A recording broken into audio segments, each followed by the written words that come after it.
అందరికీ praise the lord. ఈరోజు మనము ద్వితీయోపదేశ కాండము 5వ అధ్యాయాన్ని ధ్యానం చేసుకుందామండి.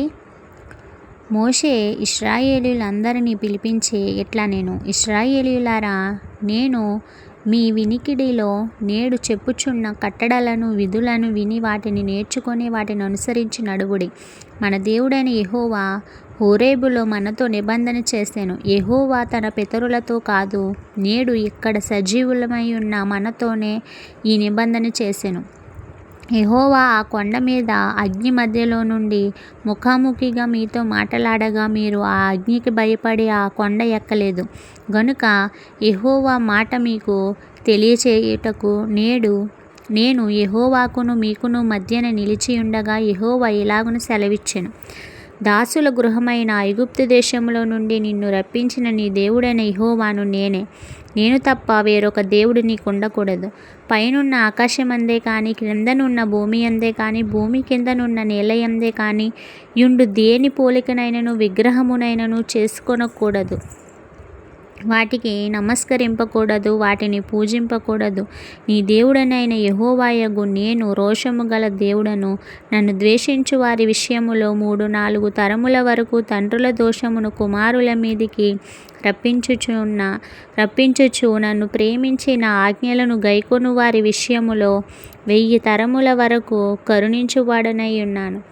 నీ దేవుడైన యెహోవా నామమును వ్యర్థముగా నుచ్చరింపకూడదు. యెహోవా తన నామమును వ్యర్థముగా నుచ్చరించు వానిని నిర్దోషిగా ఎంచడు. నీ దేవుడైన యెహోవా నీకు ఆజ్ఞాపించినట్లు విశ్రాంతి దినమును పరిశుద్ధముగా ఆచరించుము. 6 దినములు నీవు కష్టపడి నీ పని అంతయు చేయవలెను. 7వ దినము నీ దేవుడైన యెహోవాకు విశ్రాంతి దినము. దానిలో నీవైనను, నీ కుమారుడనైనను, నీ కుమార్తె అయినను, నీ దాసుడైనను, నీ దాసి అయినను, నీ ఎద్దైనను, నీ గాడిద అయినను, నీ పశువులలో ఏదైనను, నీ ఇండ్లలోనున్న పరదేశి అయినను ఏ పనియూ చేయకూడదు. ఎందుకంటే నీ వలె నీ దాసుడును నీ దాసియును విశ్రమించవలెను.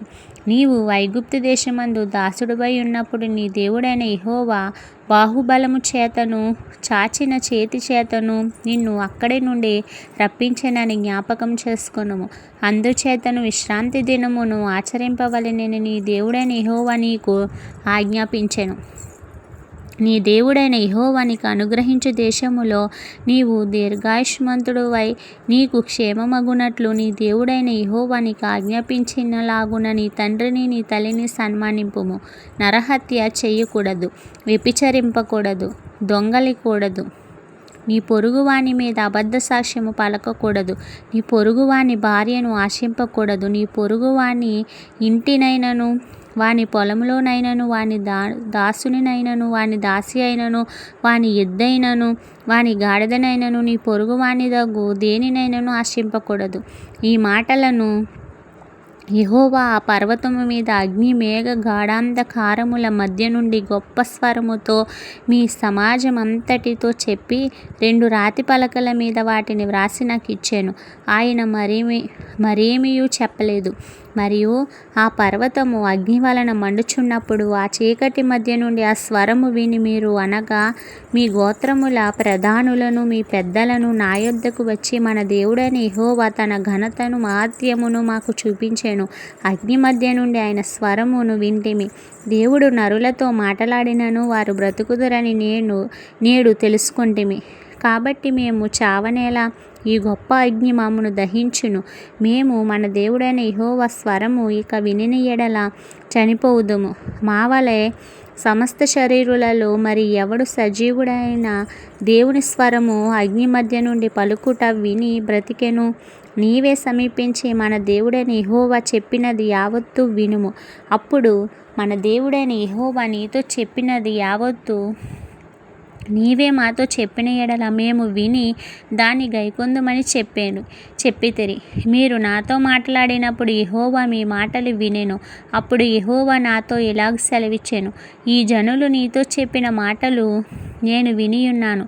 వారు చెప్పినదంతయు మంచిదే. వారికిని వారి సంతానమునకును నిత్యము క్షేమము కలుగునట్లు వారు నాయందు భయభక్తులు కలిగి నా ఆజ్ఞలన్నింటినీ అనుసరించు మనస్సు వారికి ఉండిన మేలు. మీ గుడారములోనికి తిరిగి వెళ్ళుడని నీవు వారితో చెప్పుము. అయితే నీవు ఇక్కడ నా యొద్దకు నిలిచియుండుము. నీవు వారికి బోధింపవలసిన ధర్మం అంతటిని, అనగా కట్టడలను, విధులను నేను నీతో చెప్పెదను. వారు స్వాధీనపరచుకొనున్నట్లు నేడు వారికిచ్చుచున్న దేశమందు వారు అలాగు ప్రవర్తింపవలెను.